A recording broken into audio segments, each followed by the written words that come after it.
자, 그럼 지금부터 교육협동조합 더나 창립 발대식을 힘찬 박수와 함께 시작하겠습니다.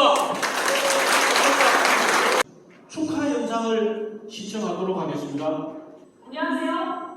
더불어민주당 최고위원 서울지방급 기의원 서영교 인사드립니다. 우리 조재훈 대표님의 교육협동조합 더나 출범식을 진심으로 축하드립니다.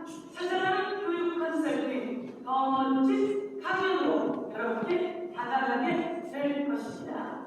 저 기의원 서영교는 교육이 간사를 했습니다. 입법 또는 정책 또는 예산으로 지원할 수 있는 방법이 있는지 찾아보겠습니다. 더 멋진 교육 더나 파이팅!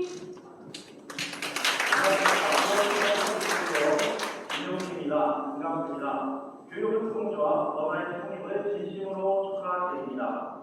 교육교시 오산에서 책임지는 보다는 학부모와 학생들의 진로나 컨설팅, 강연 등 다방면의 교육 분야 활동을 통하여 더 큰 교육 분야 발전에 기할 것이라 믿습니다. 조합장을 맡을 조재훈 조합장님은 경기 보존을 하면서 교육 분야에서 많은 관심과 활동을 통하여 그 역량을 확인해 왔습니다. 이번 추모하는 교육협동조합 보단을 통하여 교육분야 전반에서 더 많은 활동을 통하여 큰 발전이 이루어지고 오산 지역의 교육뿐만이 아니라 경기 지역에서 그 활동이 더 크게 전개되기를 진심으로 기원합니다. 더 나은 협동조합 사원님들의 건강과 행복을 기원하며 진심으로 창립을 축하드립니다. 축하드립니다. 안녕하세요, 여러분. 저는 경기도 경제부이사 영태영입니다. 교육협동조합 더나 오늘 발대식 진심으로 축하드립니다. 더나의 조재훈 이사장님은 경기도 의회에서 교육위원회에서 오랜 활동을 해오셨습니다. 교육 전문가이시죠. 또 경기도 교육발전에서 또한 많은 공헌을 해오시기도 했고요. 이런 경험을 바탕으로 교육협동조합 더나를 설립하셨고 또 교육의 공정성을 강화해서 누구나 차별 없이 교육 서비스를 받을 수 있는 그런 기회를 제공하리라 기대됩니다. 앞으로도 다양하고 유익한 맞춤형 교육 서비스를 제공해 주시기를 당부드리고요. 저도 항상 곁에서 응원하도록 하겠습니다.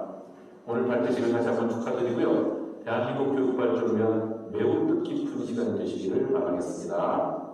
감사합니다. 안녕하세요. 경기도의 의장 염정일입니다. 더 나은 교육 공동체를 위해 자리에 함께하신 여러분 반갑습니다. 교육협동조합 더나의 역사적인 첫 출발을 진심으로 축하합니다. 가장 중요하게 여기는 것이 교육이라면서도 또 가장 어려운 것이 교육이 아닐까 생각합니다. 우리나라는 세계적으로 교육열이 높기로 유명합니다. 과한 교육열로 입시에 매몰되다 보니 이로 인한 부작용도 생겨났습니다. 그런데 이런 높은 교육열 속에 꼭 생각해야 할 것이 우리 아이들의 행복입니다. 저는 아이들의 행복한 미래는 행복한 교육에서 시작된다고 봅니다. 그런 의미에서 오늘 교육협동조합 더나가 첫 발을 내딛는 이 순간이 너무나 기쁘고 감사합니다. 교육협동조합 더나의 힘찬 출발을 위해 노력해 주신 조재훈 이사장님을 비롯한 조합원 여러분의 노력에 감사드립니다. 교육은 언제나 우리의 희망이었습니다. 아이들의 더 행복한 교육을 위해 함께 모여 소중한 첫걸음을 옮기는 더나의 미래를 응원하며 더 좋은 경기도 교육이 이루어질 수 있도록 경기도의회도 언제나 최선을 다하겠습니다. 교육협동조합 더나의 창립 발대식을 다시 한번 축하드리며 함께하신 여러분 모두의 발전을 기원합니다. 감사합니다. 서울대학교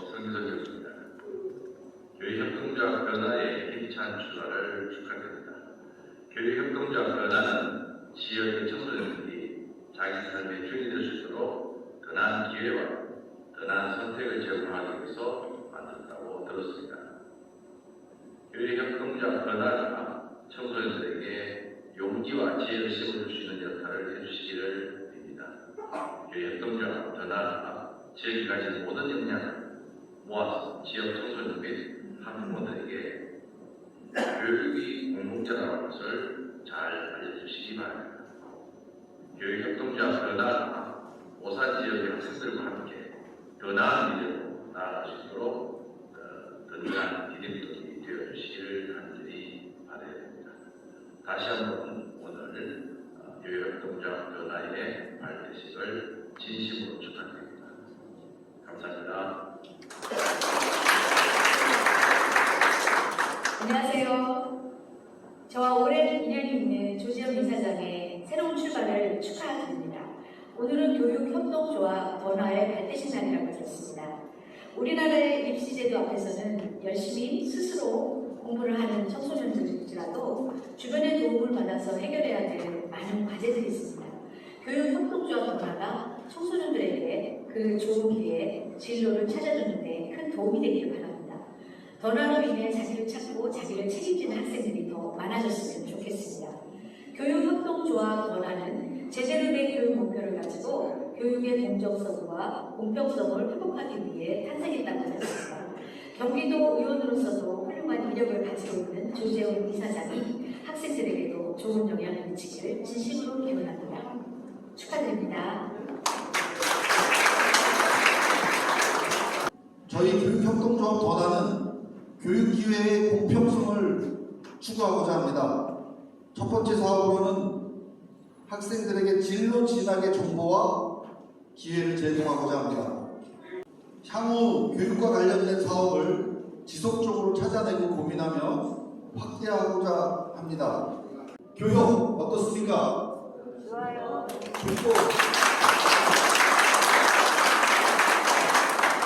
듣고 금방 기억할 만하지 않습니까? 마지막 말씀드리고 인사말 마치겠습니다. 우리의 시작은 이름조차 생소한 교육으로 미약하지만 나중은 농협만큼 장대하리라. 감사합니다. 오늘의 하이라이트입니다. 교육협동조합 더 나은 내일을 주제로 우리 이준호 이사님께서 특강을 하시겠습니다. 안녕하십니까. 교육협동조합 변화 이전 다시 한번 인사드리겠습니다. 처음에 변화의 이야기를 하던 게 지난 겨울이었습니다. 그때는 아시겠지만 이사장님이셨던 조재훈 이사가 나름대로 정치적 도전을 하고 있을 때였어요.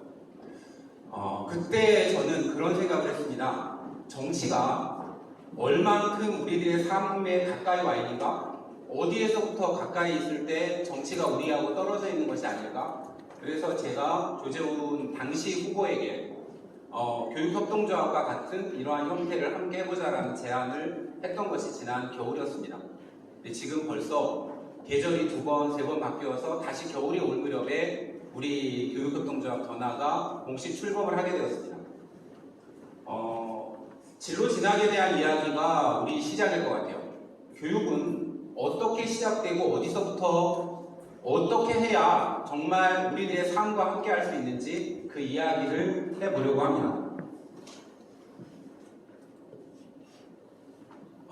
저의 강의는 물음표로 시작을 하려고 합니다. 앞에 서울대 하고 물음표가 쳐져 있죠.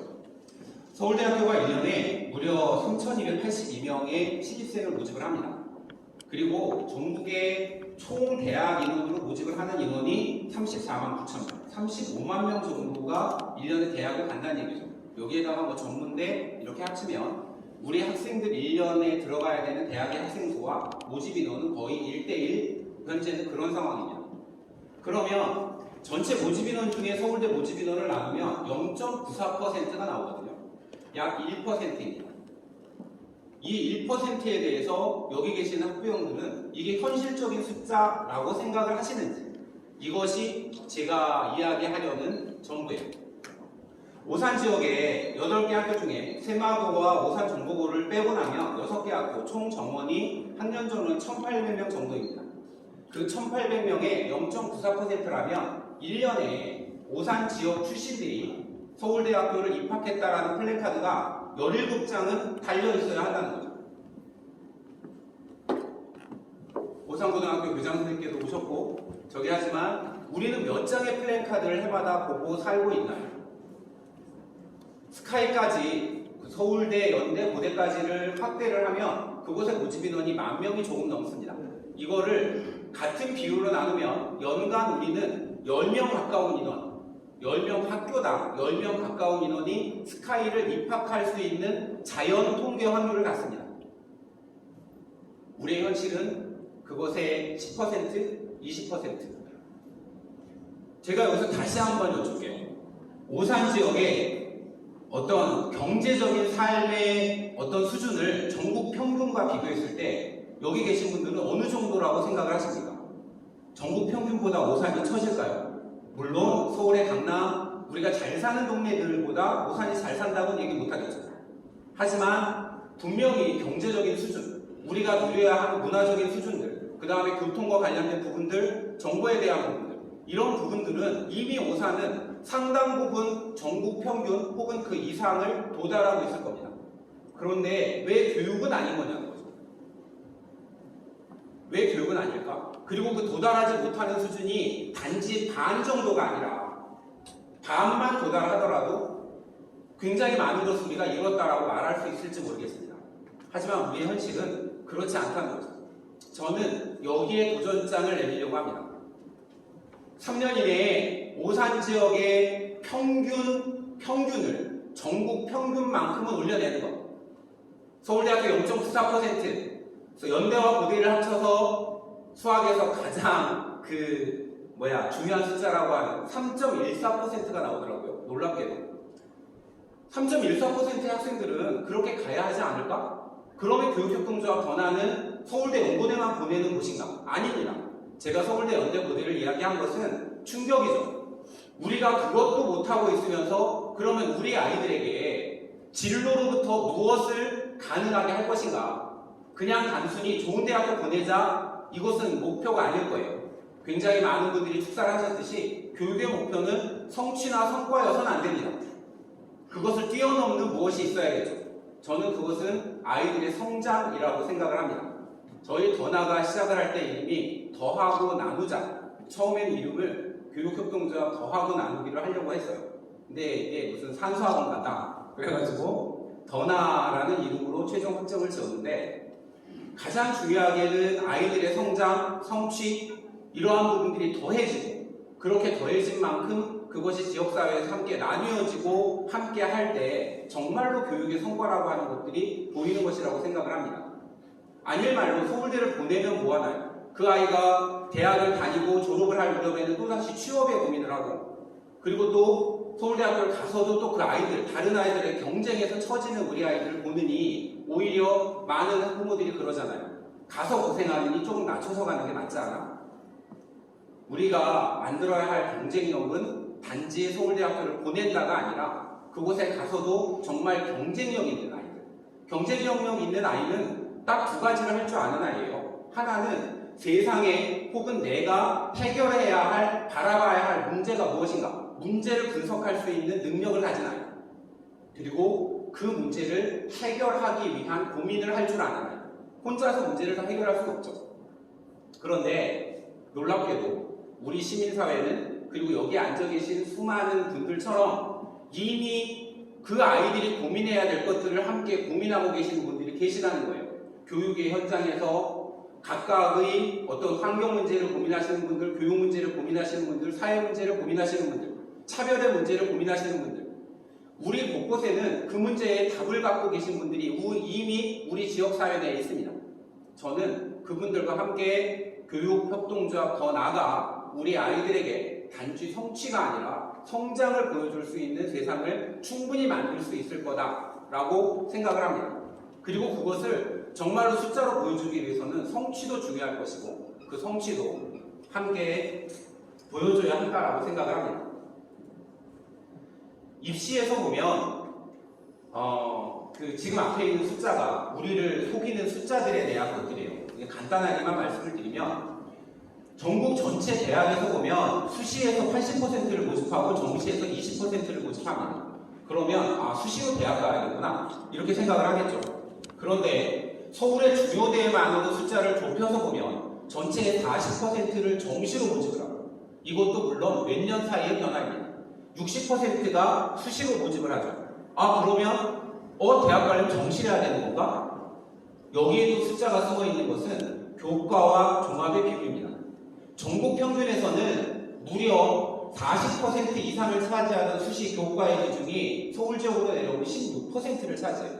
그리고 종합 전형이 32%, 그 다음에 숨어있는 논술 전형 8.2%를 더하면 여전히 대학을 가기 위한 가장 깊은 넓은 부분은 학생부 종합과 논술에 있다는 거예요.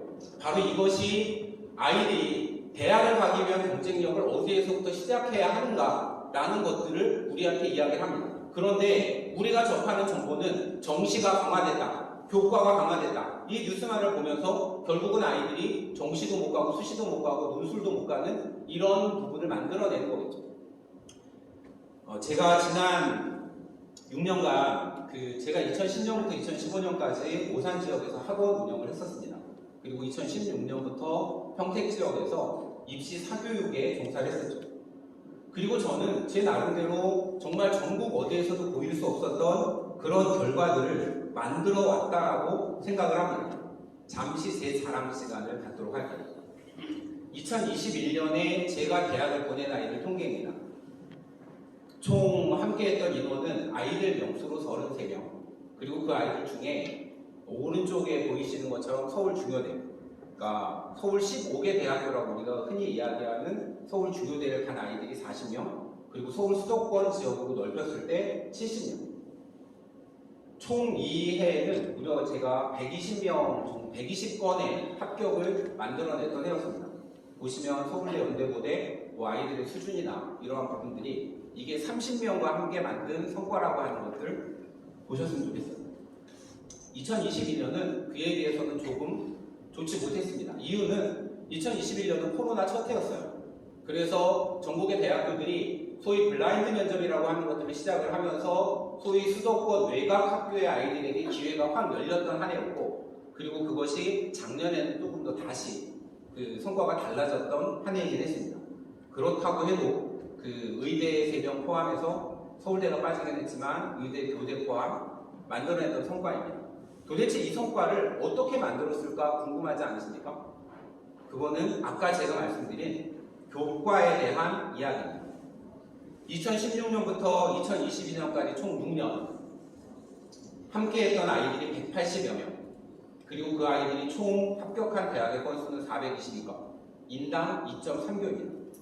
그리고 그 420건 중에 위에 보이는 것들은 읽으시면 될 것 같고요. 인서울을 기준으로 했을 때 이 중에 63.3%의 아이들이 인서울 대학 합격을 했습니다. 특출난 아이들이었을까? 평택 지역의 아이들이 오산보다 굉장히 더 뛰어났을까? 그렇지 않을 것 같습니다. 이 아이들의 인서울한 아이들의 총 내신 평균은 2.4 정도였습니다. 가장 높은 아이들은 1점 정도 있었고요. 물론 가장 서울을 들어가면서 가장 낮은 학점은 3.8 정도의 내신에서도 인서울을 했던 아이들이 이 속에는 포함되어 있습니다. 우리 아이들이 2.4 정도라면 보통 한 학교 등수로 하면 한 7등에서 8등 정도 하는 아이들에 해당할 겁니다. 그리고 3점 중반대까지 내려간다면 학교 반등수로는 거의 한 10등에서 12등, 13등 이 정도까지가 학급에서 있을 때 인서울을 할 수 있는 충분한 자원들이라는 거죠. 우리가 그들에게 그 기회를 주고 있는가? 이게 제가 아까 말씀드린 평균에 대한 이야기입니다. 비밀은 되게 간단한 데 있습니다. 이 숫자들은 잘 뒤에 계신 분들 보이실지 모르겠지만 아래에 파란 선이 소위 학생부 교과로 들어갈 때 그 내신 평점입니다. 그리고 위에 선이 학생부 종합으로 들어갈 때의 선이에요. 차이가 많이 나는 선은 무려 내신 등급 기준으로 1등급 이상 차이가 납니다. 제가 뽑아온 자료는 경제학과 자료예요. 그래서 더 순위가 높을 수 있을지는 모르겠지만 분명히 아이들에게 주어지는 기회는 내신 일정을 올린다는 게 얼마나 어려울지 고등학생 한 명을 가르쳐 보신 분들이라면 아실 겁니다. 학교 교장 선생님들이라면 더더군다나 아시겠죠? 내신 일정을 올리려면 어떻게 해야 하나? 하지만 그 기회가 아이들이 자기가 내 진로에 대해서 얼마만큼 깊은 고민을 하고 그러한 고민을 통해서 나뉘어질 때 더 좋은 결과를 보일 수 있는지 이제 작년에 대학을 간 제 제자가 잠시 후에 나와서 자기 이야기를 할 텐데 그 전에 그 아이 얘기를 잠깐 해볼게요.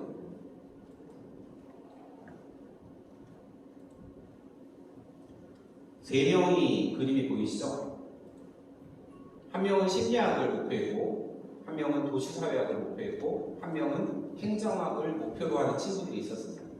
보통 이렇게 있으면 부모님들은 어떻게 하라고 이야기를 할까요? 진로가 각자 다르니까 자기 진로에 대해서 고민해야 돼? 이렇게만 이야기하는 거? 여기까지는 소위 하수가 하는 일이죠. 요즘에 대학에서 요구하는 제일 중요한 능력은 통합 능력입니다. 그리고 융합 능력을 바라고 있습니다. 그런데 우리들의 학교 환경에서는 아이들에게 그런 활동을 할 기회를 주질 않죠. 이 아이들은 운이 좋아서였는지는 모르겠지만 다분야 협력 활동을 할 수 있는 기회를 가졌습니다. 이 세 명이 두 명은 우리 학원을 함께 다닌 친구였고 한 명은 나중에 결합을 한 친구였는데 결국은 이러한 활동들을 통해서 결과적으로 심리학과를 목표로 했던 친구는 이화여대를 최종 합격을 했고 사회학을 목표로 했던 친구는 서울시립대학교 그리고 행정학을 목표로 했던 친구는 당국대학교 행정학과를 입학을 했습니다. 이 친구들의 내신을 일부러 제가 써놨습니다. 이 내신이 그냥 이 학교들을 쉽게 들어갈 수 있는 내신이었을까라고 하는 것들은 쉽게 부모님들이 정보를 얻으실 수 있을 것 같아요. 무엇이 이들을 이것을 가능하게 했는지는 제 입보다는 우리 학생의 이야기를 들어보는 게 좋을 것 같아요. 우리 고수민 학생 나와서 잠시 자기 이야기 듣도록 하겠습니다. 저도 대학 입학하고 오늘 두 번째 보는 건가? 머리를 초록색으로 염색을 발라서 굉장히 놀랐는데 수빈이 이야기 들어볼게요.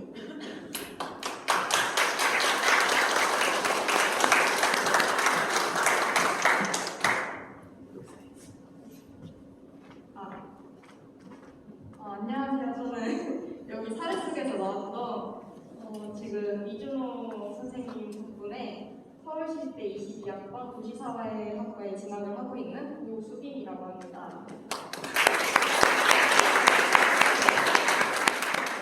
네, 이준호 이사님께서 저에게 항상 전공 적합성과 융합의 중요성을 강조를 하셨고 입시를 마무리한 저 또한 이번에 강조를 한번 해보고자 합니다.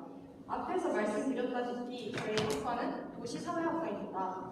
사회와 과학의 융합을 이루는 도시과학대학에 속하는 대학입니다. 네. 이를 위해서는 그저 나 혼자서 잘한다가 아닌 요즘 사회가 추구하는 융합형 인재임을 다양한 학문과 융합하는 사고력을 가진 사람이라는 것을 증명할 수 있어야 했고 이준호 선생님의 조언과 함께 그런 생기부를 만들어 나갔습니다. 이는 저뿐만이 아닌 요즘 학생들에게 꼭 필요한 부분이고 점점 더 중요해질 것이라는 점을 말씀드리고 싶습니다. 이준호 선생님과 함께 컨설팅을 받았던 이대 심리학과 친구 그리고 당국대 행정학과 친구 그리고 유교과 친구와 인권 동화를 제작을 해서 아이들에게 읽어주듯이 발표를 하고 심리학 책을 인용해서 아이들에게 심리적 안정감을 주는 발표를 진행하였습니다. 이를 통해 나는 다양한 시각으로 사회 문제를 바라볼 수 있는 인재다라는 것을 증명하였습니다. 모두가 흔히 생각하는 국영수사 주요 과목의 발표가 아니었었는데 그럼에도 두 교과목에서도 자신의 전공과 관련을 지어서 진행을 하였고 이 또한 중요하다고 볼 수 있습니다. 물론 요즘 자소서가 없어지는 추세이지만 그래도 이야기를 추가적으로 하자면 타인과 공동체를 위해 노력한 경험에 대해 답을 요구하는 자소서 6번의 경우 과학탐구 실험 조장을 맡았던 것에 사례를 들어서 서술했었습니다. 조장을 맡아서 실수를 했음에도 조장인 내가 모든 것을 책임지는 것이 아니라 구성원들이 모두 각자의 역할을 가지고 있고 모두 함께 책임을 지니고 있다는 것을 깨달았다는 내용이었습니다. 이처럼 아까 말씀드렸다시피 나 혼자서 해결하고 잘하는 것이 중요한 것이 아니라 함께 사고하고 갈등도 직접 겪어보면서 함께 행동하는 협력이 중요하다고 볼 수 있습니다. 사실 저기 내신이 써있어서 좀 놀랐는데 네, 사실 저게 서울시립대를 가기에는 여유로운 성적은 아니에요. 네, 근데 이준호 대표님의 컨설팅에서 가르침과 조언을 3년 동안 받으면서 덕분에 이렇게 당당하게 이 자리에 설 수 있는 것 같습니다. 감사합니다.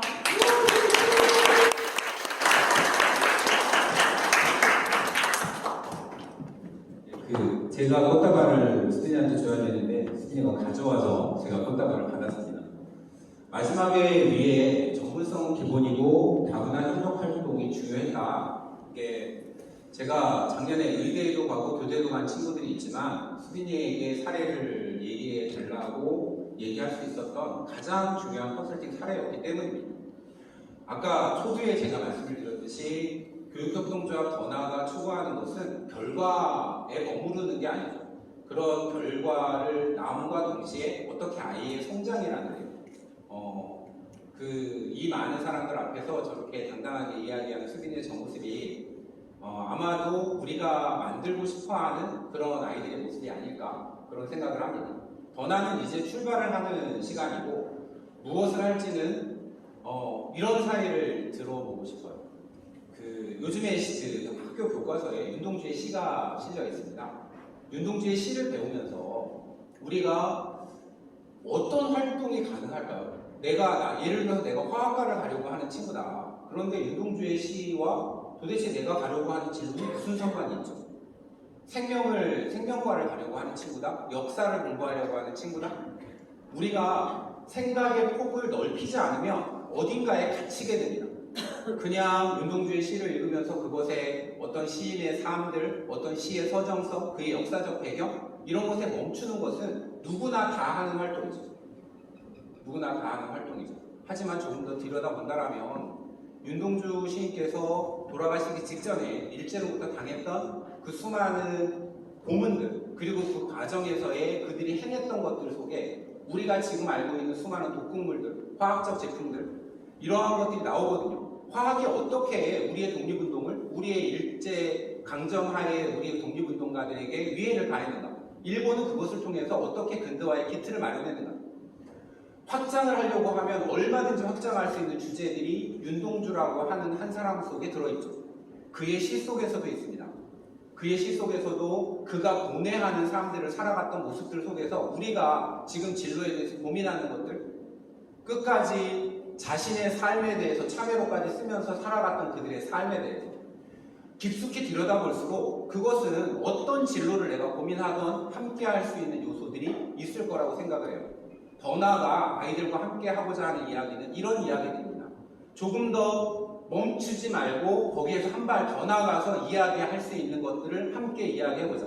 그리고 그것을 본인의 활동으로 만들어내고 그러한 활동들이 결국은 본인이 좀 더 나은 결과를 만들어낼 수 있도록 도움을 주도록 하는 것. 그것이 저와 함께하는 그 교육협동조합 더나의 앞길이라고 생각을 합니다.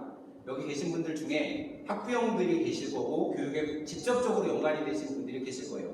그런 분들은 교육협동조합의 회원으로서 본인의 그 참여를 해주신다라면 그런 회원들에 대한 교육 이런 부분을 통해서 보답을 드릴 거고 나는 당장 교육과 관련된 분이 없더라도 우리 오산 그리고 교육의 발전을 원하시는 분들은 후원의 형태로 더나의 발걸음들을 도와주신다라면 아이들에게는 어떤 경제적인 문제 어떤 기회의 문제 없이 더 나은 그런 기회를 제공받을 수 있도록 저희가 최선을 다하는 교육협동조합 더나가 되겠습니다. 감사합니다. 저는 교육을 이렇게 생각합니다. 2m 천정 위에 바나나를 매달아 놓고 그걸 따먹으라고 했을 때 키가 180cm 학생과 120cm 학생에게 그걸 따먹으라고 했을 때 180cm 학생은 특별히 노력하는 이미 모든 조건 갖춰져 있으거나 손만 들고 따먹는데 120cm 학생은 아무리 노력을 해도 게을러서도 아니고 머리가 나빠서도 아니고 이 환경 자체가 못 따먹습니다. 그런데 기능적 입장에서 보면 180cm 학생은 우등생이고 120cm 학생은 열등한 학생이고 게으른 학생이고 문제하고, 근데 이걸 친환경적으로 바꿔서 생각해 보면 120cm 학생도 똑같이 따먹기 할 수가 있습니다. 간단합니다. 60cm 판을 만들어주고 올라가서 따먹으러 하면은 60cm 학생도 그냥 따먹어요. 그 교육이 해야 할 역할이 바로 이 60cm 판을 만들어주는 건데, 설령 여러 가지 환경이 다 열악하다 하더라도 그 60cm 판을 만들어주는 것이 바로 우리 교육협동조합 더 나아가 발 걷고 나서서 해야 될 일이 아닌가, 이런 생각을 해봅니다.